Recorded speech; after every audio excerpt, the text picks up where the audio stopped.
यानंतर मी आपल्या सर्वांच्या वतीने आदरणीय धम्म परिषदेचे वरिष्ठ मार्गदर्शक आणि विशेष सहयोग सुरेश नाना शिशुपाल यांना विनंती करतो, त्यांनी 2 शब्द या ठिकाणी आम्हाला शुभेच्छापर व्यक्त करायचे आहे. आदरणीय सुरेश शिशुपाल नाना.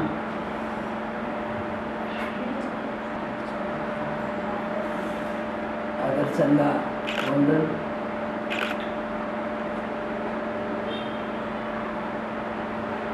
आज या ठिकाणी तुम्हा आम्हा सर्वांची मातृसंस्था भारतीय बौद्ध महासभा, त्या भारतीय बौद्ध महासभाच्या महिला आघाडीच्या अध्यक्षा आदरणीय आईसोमती रंजना राजगुरू यांच्या अध्यक्षतेखाली एक सन्मान सोहळा आपण आयोजित करतो. खरं म्हणजे मला वाटतं ह्या हॉलमध्ये 5वी-6वी बैठक असेल आणि दरवेळेला आपण पाहतो की आमचे राहुलजी गायकवाड सर्वांचा सत्कार करतात. परंतु आमचे सुनील दुट्टे साहेब मला बोलले का शिशुपाल सर, आपल्या राहुलजी गायकवाडांचा सत्काराबद्दल बोलतात. तर मला वाटतं 1ली, 2री, 3री आणि 4थी ज्यांच्या संकल्पनेतून ही म्हणजे किंवा ज्यांच्या हृदयातून ही संकल्पना आली की बदलापूरमध्ये धम्म परिषद व्हावी, ही जी संकल्पना ज्यांच्या सहृदयातून आलेली आहे ते आमचे राहुलजी गायकवाड. खरं म्हणजे मी आपल्या सर्वांना विनंती करेन की आपल्या सर्वांनी 2 मिनिटं उभं राहून नाही राहुलजी गायकवाड, आमच्या आदरणीय ताई विद्याताई आणि रंजना राजगुरू त्यांचा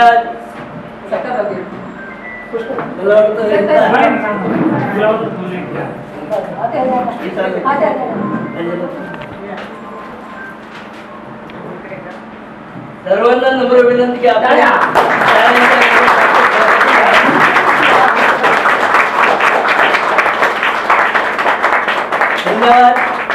यानंतर आमची 1ली, 2री एक मिनिट तुम्ही आता आदित्यला वंदन करतो.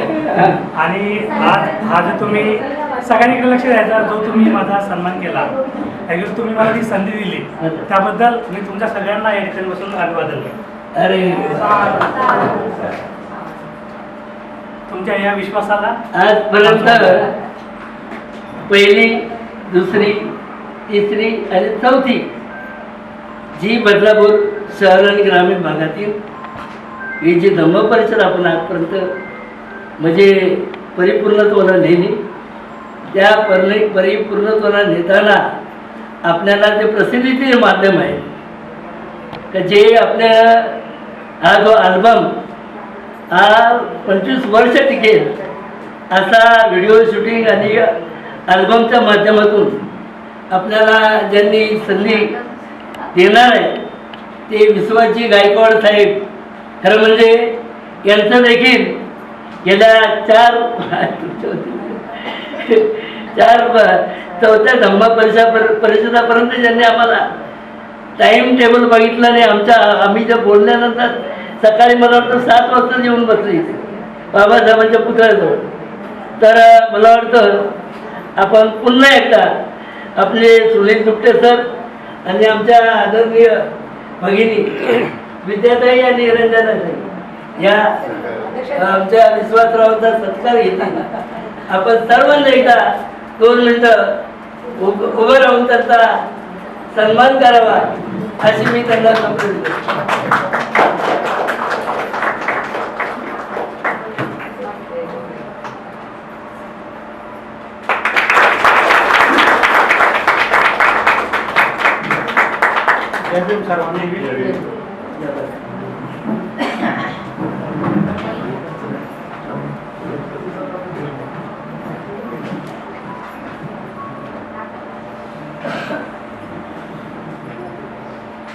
खरं म्हणजे ही 4थी धम्म परिषद 18 जानेवारी 2026 रोजी आपण जे आयोजित केले होते, तर मला वाटतं त्याच्या अगोदर 3 महिन्यापासून आपण ते नियोजन करत होतो आणि नियोजन करत असताना आपल्याकडे असणारा उपासिका संघ, उपासक संघ हे डोळ्यात तेल घालून ही धम्म परिषद यशस्वी करण्यासाठी त्यांनी खरोखरच अहोरात्र प्रयत्न केले. मी त्यांचं एक आयोजक म्हणून या ठिकाणी आलेल्या सर्व धम्म उपासक आणि उपासिका यांचा मी मनपूर्वक आभार मानत आहे. आपल्या सर्वांचा त्या दिवशी मी पाहिलं का जो हर्षभरीत चेहरा, हर्ष उत्साह, अति उत्साह म्हटलं तरी चालेल, परंतु सर्वांच्या चेहऱ्यावर एवढा उत्साह मी पाहिला तर मला वाटतं आमच्या भगिनी, जसं सरांनी सांगितलं कार्याध्यक्षांनी, की आपली जागा जाईल म्हणून काही लोक सकाळी तो उपमा शिरा खाल्लाय, चहा पिले साहेब, त्यावर ते दिवसभर मला वाटतं सकाळी 8 वाजल्यापासून तर रात्री मला वाटतं 8 वाजेपर्यंत काही लोकांनी जागा सोडल्या. किती मोठा उत्साह आपल्या धम्म परिषदेच्या माध्यमातून तथागतांची शुद्ध अमृतवाणी आपल्याला श्रवण करण्यासाठी, आपल्याला ग्रहण करण्यासाठी या बदलापूर शहरामध्येच नाही तर ठाणे जिल्हा, मुंबई जिल्हा आणि रायगड जिल्ह्यातून तांदोळी म्हणजे छोटी छोटी मुलं येऊन या धम्म परिषदेला उपस्थित होते. या बदलापूरकरांचं सार्थ अभिमान आहे. आपण सर्वांनी जे परिश्रम केले याचा आम्हाला गर्व आहे. म्हणजे एवढी मोठी धम्म परिषद की भगवान बुद्धांच्या अमृतवाणी आमच्या कानावर पडले पाहिजे. भंतेजींची जी धम्मदेशना ग्रहण करण्याची शक्ती आमच्या बौद्ध बंधू आणि भगिनीमध्ये ॲटोमॅटिक ऊर्जा निर्माण झाली. भगवान बुद्धांनी त्यांच्यामध्ये ऊर्जा भरली असा एवढा मोठा प्रकार मी स्वतःही पाहिजे. मी अंधश्रद्धेवर बोलत नाही तर काही लोक म्हणतील ऊर्जा कुठे जायला बसले बाबा, बरोबर सॉरी जरा माफी मागतो. तर हा जो सोहळा आहे, आमची काल परवा बैठक झाली, राहुलजी आमचे काही ठरले की येणाऱ्या 2027 मध्ये घोरपडे मैदानावर त्याचा भीमोत्सव होतोय. त्या ठिकाणी आमची धम्म परिषद सकाळी 6 ते रात्री 10 वाजेपर्यंत होणार आहे आणि तेही आपल्या परिश्रमातून. आणि म्हणून आम्ही विचार केला राहुलजींनी की आपल्याला 2027 लक्ष गाठायचं असेल तर आम्हाला ज्यांनी ज्यांनी आर्थिक सहकार्य केलेलं आहे, ज्यांनी ज्यांनी आमच्या ह्या धम्म परिषदेचा प्रचार आणि प्रसार केलेला आहे, अशा सर्व बंधू आणि भगिनींचं आम्ही या ठिकाणी एक सन्मान सोहळा आयोजित करावा असं आमचं ठरलं. आणि मग आम्ही विश्वासरावजी गायकवाड साहेबांना देखील सांगितलं तर विश्वासरावजी येणाऱ्या 8 फेब्रुवारी रोजी आम्हाला या ठिकाणी कार्यकर्त्यांचा सन्मान सोहळा आयोजित करायचा आहे, तर तुम्ही आलं पाहिजे. आणि ते बरोबर दुपारी 2 वाजता. आता ही 2027 लक्ष ठेवत असताना आमच्यावर फार मोठी जबाबदारी आहे. ही जबाबदारी अशी आहे की आम्हाला आमच्या एक सक्रिय कार्यकर्त्यांची 50 महिला, 50 पुरुष धम्मसेवक आणि धम्मसेविका यांचा एक नियोजन समिती आपल्याला निवडायची. आणि त्या नियोजन समितीमध्ये 100 लोकांचा जेव्हा भरणा होईल त्यानंतर आपण 21 लोकांची ही भव्य धम्म परिषद नियोजन समिती महाराष्ट्र शासनाकडे रजिस्टर करणार आहोत. आणि रजिस्टर झाल्यानंतर या बदलापूर नगर परिषदेमध्ये असणारे सगळं जे वार्ड क्रमांक 1 पासून 50 पर्यंत आहेत त्यामध्ये असणाऱ्या आमचा बौद्ध धम्म बांधव याची आपण जनगणना करणार आहोत. आणि या जनगणनेच्या माध्यमातून 100 रुपये वार्षिक वर्गणी आणि 10 रुपये प्रवेश फी म्हणजे आपण जे पत्र छापणार आहोत त्याला 10 रुपये प्रवेश फी. अशा प्रकारे येणाऱ्या पुढल्या रविवारपासून सध्या टेम्पररी आपलं रजिस्टर घेऊन आपण 1 नंबर वार्डापासून या बौद्ध समाजाची जनगणना करणार आहोत. त्यांचं मी तुम्हाला सांगितलं 100 रुपये मासिक आणि 10 रुपये प्रवेश फी. अशा प्रकारे कमीत कमी आपल्या जवळ जेव्हा 1000 लोकांची संख्या होईल तेव्हा 2027 घोरपडे मैदानावरचं असणारं आपलं धम्म परिषद पूर्ण होईल.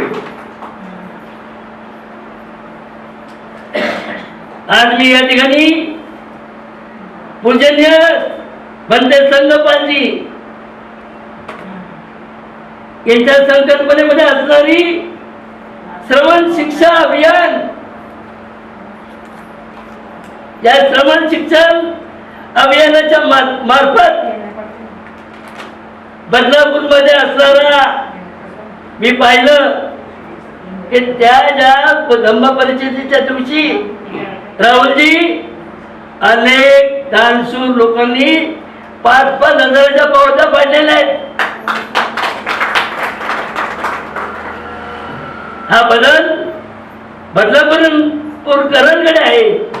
ते आम्हाला बरं वाटलं की येणाऱ्या 2027 मध्ये या दानशूरांचा 5,000 ते 10,000 रुपये देणारा वर्ग जर आपल्याकडे असेल तर निश्चितच आपण 2027 ची 50 लाखाचं येणारा जो बजेट आहे तो आपण यशस्वीरित्या राबवू शकतो. पूजनीय संगपाल यांची जी असणारी श्रवण शिक्षा अभियान हे त्यांचं जे काही स्वप्न आहे. राहुलजी नेहमीच एक छोट्या माणसाला मोठं कसं करायचं ऐकून घ्या. राहुलजी आम्हाला 7 ताब्यामध्ये आपल्यासारखा गुणवान, गुणसंपन्न, गुणपेतन या बदलापूरमध्ये मिळणार नाही. आणि म्हणूनच तुमच्या नेतृत्वाखाली या बदलापूरकरांना, बौद्ध समाजाला दिशा देण्याचं काम तुम्ही केलं पाहिजे. आणि हेही सांगून ठेवतो की आपल्याला ही धम्म परिषद करत असताना ते भंतेजींचं पूजनीय संगपालजी यांच्या माध्यमातून जी काही श्रवण शिक्षा अभियान हे राबवलं जाणार आहे. हे अभियान राबवत असताना बदलापूरकरांचं धम्म परिषदेचं टायटल वेगळं असणार आहे. या ठिकाणी आपण पूजनीय भंतेजींचं नाव दिलं होतं ना, संगपाल धम्मलाईन बुद्धिस्ट फाउंडेशन. हे धम्म परिषदेला पुढल्या वर्षी नसणार आहे. तर बदलापूर एक बदलापूर आणि त्यामधून असणारी त्यांच्या माध्यमातून त्या बदलापूर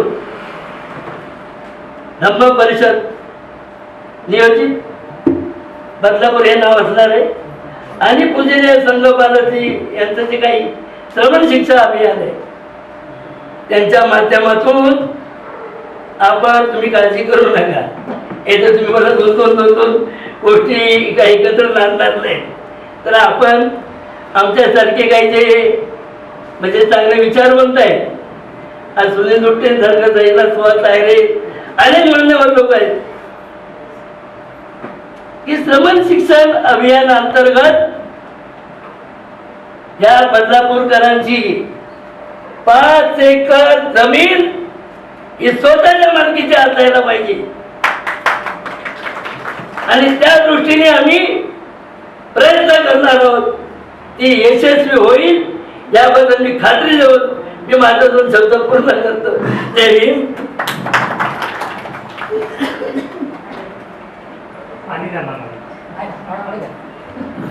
धन्यवाद नानासाहेब. आपण